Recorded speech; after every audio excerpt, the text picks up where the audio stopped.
Mr. Alex Gallego, ikinalulungkot ko, hindi ka tanggap sa scholarship.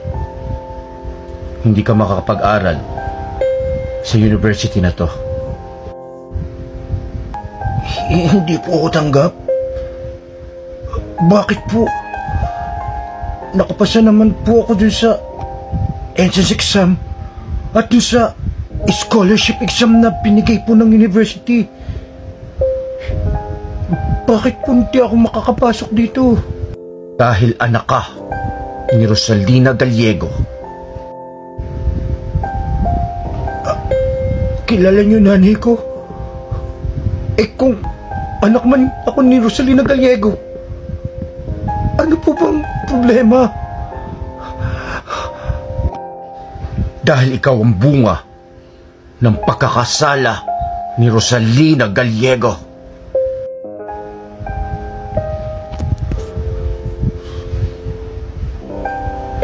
Sisihin mo yung nanay mo dahil kumabit siya sa asawa ng anak ko.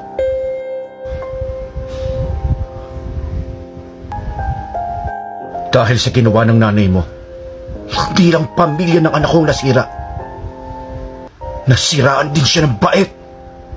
Hindi niya nakayanan hanggang siya namatay. Ulila sa ina ang mga apo ko.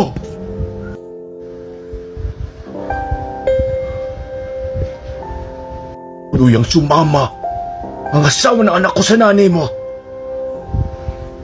Namuhay sila sa kasalanan. Nabalitaan ko na dinapuan ng sakit ng matindi ang lalaking yun. At pumanaw na rin. Mabuti nga sa kanya.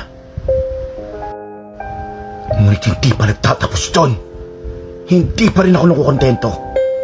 Gusto ko ang paghihirap ay tatagos sa kanilang mga naging anak. At isa ka doon. Gusto kong maranasan mo ang paghiganti ko. Magtutusa ka. Tatagos sa'yo ang mga pagdurusa.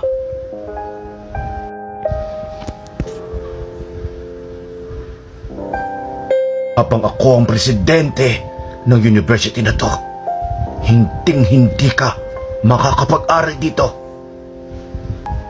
Kaya, makakaalis ka na. Lumayas ka. Kung ano namang naging kasalanan ng mga magulang ko, labas ako doon. Wala akong kinalaman doon.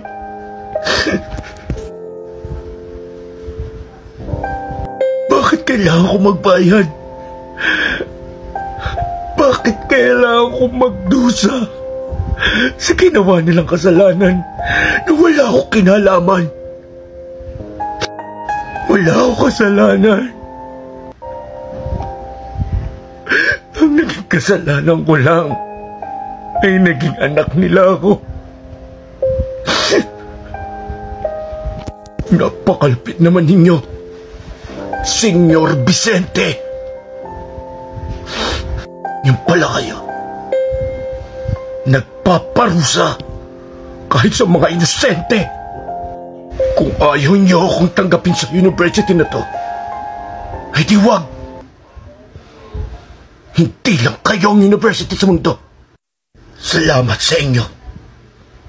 Sana'y swertein kayo.